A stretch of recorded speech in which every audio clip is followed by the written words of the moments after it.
tutti e bentornati su Lernamo. Oggi mettiamo per un po' da parte la grammatica e ci occupiamo di storia, che era una delle mie materie preferite a scuola. Vediamo un po', mi credereste se vi dicessi che l'Italia è un paese giovanissimo che esiste da meno di 200 anni? Vabbè, non esageriamo, non intendevo questo.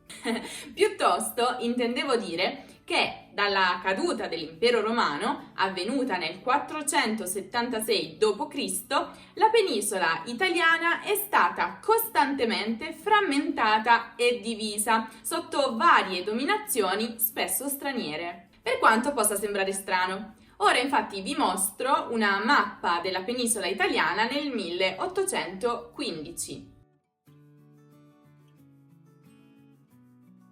Incredibile, non è vero? Eppure era proprio così. In questo video quindi ripercorreremo insieme tutte le tappe e scopriremo i personaggi più importanti che hanno portato alla nascita dell'Italia unita come tutti noi oggi la conosciamo. Sono gasatissima, quindi cominciamo subito.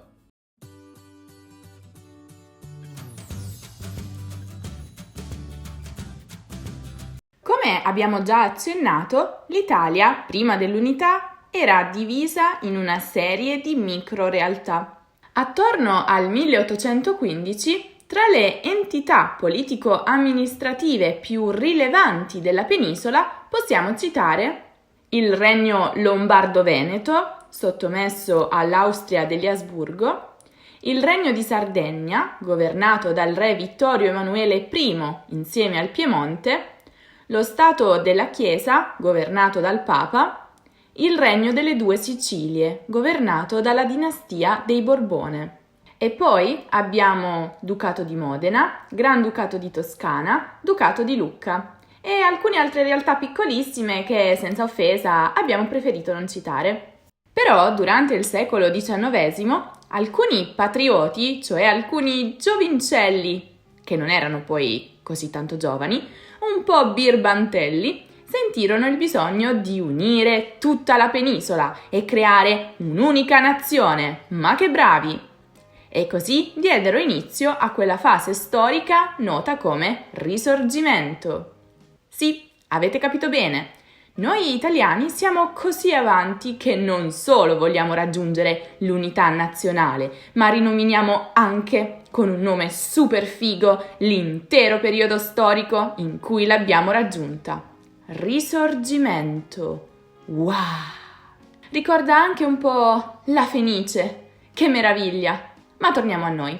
Tra questi patrioti dobbiamo ovviamente menzionare il grande Giuseppe Mazzini, fondatore dell'organizzazione Giovine Italia, che, in poche parole, era un'associazione politica che aveva come obiettivo quello di trasformare l'Italia in una repubblica democratica unitaria, secondo i principi di libertà, indipendenza e unità, appunto. Complimenti Mazzini, che nobili intenzioni! Risorgi! Questi birbantelli di patrioti decisero anche di organizzarsi, perché si sa che l'unione fa la forza, in società segrete, perché avevano paura che li arrestassero e imprigionassero. Così in questo periodo nacquero moltissime di queste società, sparse sia nelle regioni controllate dall'impero austriaco, sia in quelle controllate dalla dinastia dei Borbone. Tali società, che non potevano basarsi solo sulle parole, passarono quindi ai fatti e in poco tempo organizzarono le prime rivolte. Tra queste organizzazioni, una delle più attive e famose è sicuramente la Carboneria, i cui componenti si chiamavano Carbonari. Ma pensate che unificazione e indipendenza siano state una cosuccia da 4 lire? Ovviamente no! L'Italia le ha conquistate solo dopo non una, non 2, ma ben 3 guerre di indipendenza contro gli occupanti stranieri. La prima guerra di indipendenza scoppiò nel 1848, in particolare quando, dopo varie insurrezioni anti-asburgiche nelle più importanti città del Lombardo-Veneto, Padova, Milano, Venezia, Carlo Alberto di Savoia si pose a capo di una coalizione di stati italiani e boom! Dichiarò guerra all'Austria con l'intenzione di conquistare il Regno Lombardo-Veneto. Fratelli d'Italia, l'Italia s'è desta dell'elmo di Scipio, s'è cinta la testa. Il canto nazionale degli italiani, meglio noto come Inno di Mameli, dal nome dell'autore Goffredo Mameli, è l'attuale inno ufficiale dello Stato italiano. Fu composto nel 1847 e diventò immediatamente popolare durante le guerre d'indipendenza. Inizialmente vittorioso, Carlo Alberto pensava di essere un Targaryen, ma poi venne sconfitto. Che figura di merda! E così dovette lasciare il regno al figlio Vittorio Emanuele II. Nel frattempo, nel 1852, Camillo Benso, conte di Cavour, niente po' di meno, diventò primo ministro del Regno di Sardegna. E cosa fece? Ovviamente iniziò a pianificare nuove strategie innovative per riuscire a unificare la penisola. Sì, anche lui aveva questo chiodo fisso. Ma non era facile. Vittorio! Vittorio! Dimmi, Benzo. Ma quale Benzo e Benzo? Lo sai che mi piace essere chiamato Camillo. Ah, scusa, me ne dimentico sempre. Vabbè, ti ho chiamato per dirti che con quei 4 soldatini che abbiamo non ci repelliamo tutti quelli che ho nostro. Ci serve una mano.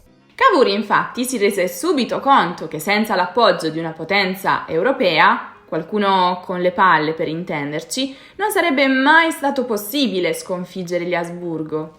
Quindi, attraverso una serie di manovre diplomatiche, riuscì a ottenere il sostegno della Francia di Napoleone III, che, insomma, non era il grandissimo Napoleone Bonaparte, ma era comunque uno che contava. Insieme ci ripigliamo tutto quello che è nostro.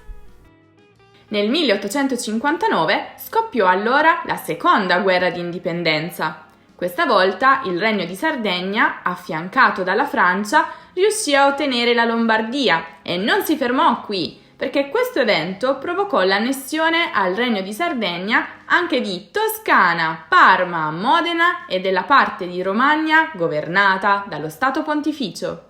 Come se non bastasse, l'anno successivo, nel 1860, accade un altro famosissimo e fondamentale fatto per l'unità d'Italia, la cosiddetta Spedizione dei Mille.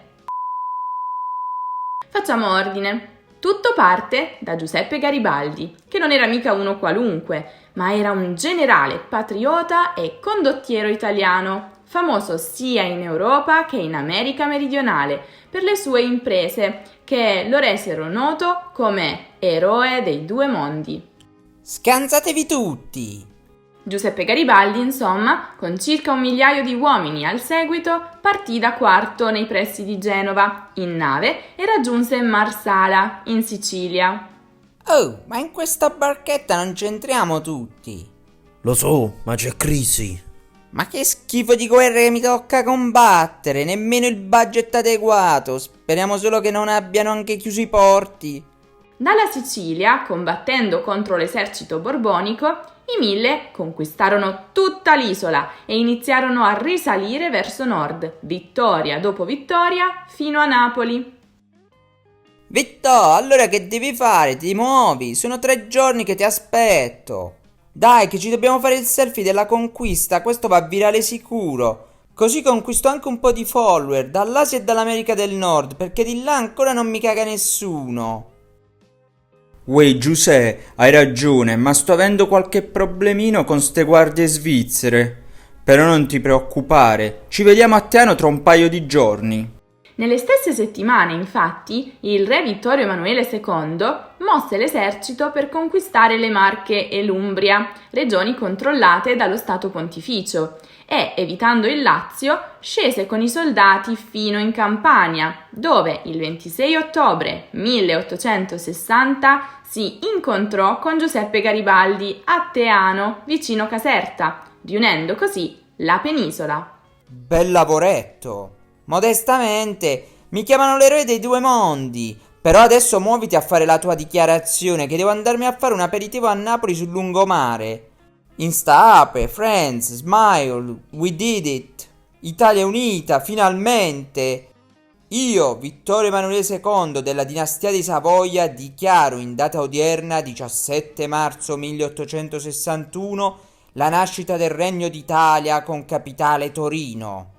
Era nata l'Italia! Che emozione! Ehi, un secondo, prima di continuare con la storia, di cui ci sono ancora alcune cosine da aggiungere, volevo ricordarvi che se vi piace la mia maglietta potete acquistarla nel nostro negozio online, l'Ernamo Collection. Spediamo in tutto il mondo, quindi potete stare tranquilli. Il link è nella descrizione. Sì, l'ho comprata anche io, è una vera figata. Tuttavia l'Italia non era ancora del tutto unita e liberata, ma che sfiga, oh! Infatti alla nazione mancavano ancora il Veneto e il Lazio. Solo con la terza guerra d'indipendenza, nel 1866, Vittorio Emanuele riuscì a liberare il Veneto. E 4 anni dopo, nel 1870, i suoi bersaglieri giunsero a Roma. Qui, siccome nessuno può mettere i bersaglieri di Vittorio in un angolo, si aprirono un varco nelle mura, la famosa breccia di Porta Pia. Entrarono in città e misero fine al potere del Papa. A quest'ultimo infatti furono concessi solo il Palazzo Pontificio, i palazzi del Vaticano e un indennizzo annuo in denaro. Nel 1871 Roma divenne la capitale del Regno d'Italia. L'impero è stato ricostruito! Io sono il nuovo Cesare! Vitto, ma ti senti male? Dai, andiamo a farci una pizza e uno spritz.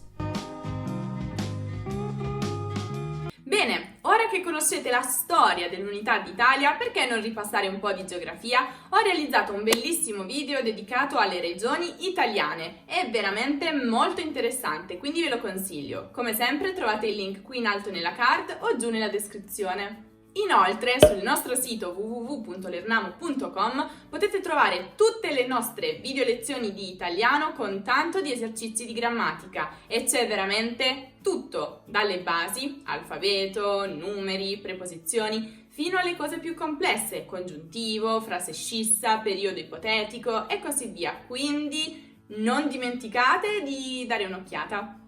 Infine, se proprio volete essere sempre aggiornati su tutti i contenuti che pubblichiamo giornalmente, allora non dimenticate di seguire l'Ernamo anche su Instagram, su Facebook e su Twitter. Io vi saluto, però sappiate che ci vedremo prestissimo con un altro favoloso video. A presto! Alla fine ce l'abbiamo fatta! Il nostro piano di controllo totale si sta concretizzando. Certo. Ora non ci resta che unire l'Europa e poi il resto del mondo. Cadranno tutti sotto il dominio del nostro ordine. Conquisteremo il mondo facendo credere alle masse di volerle liberare.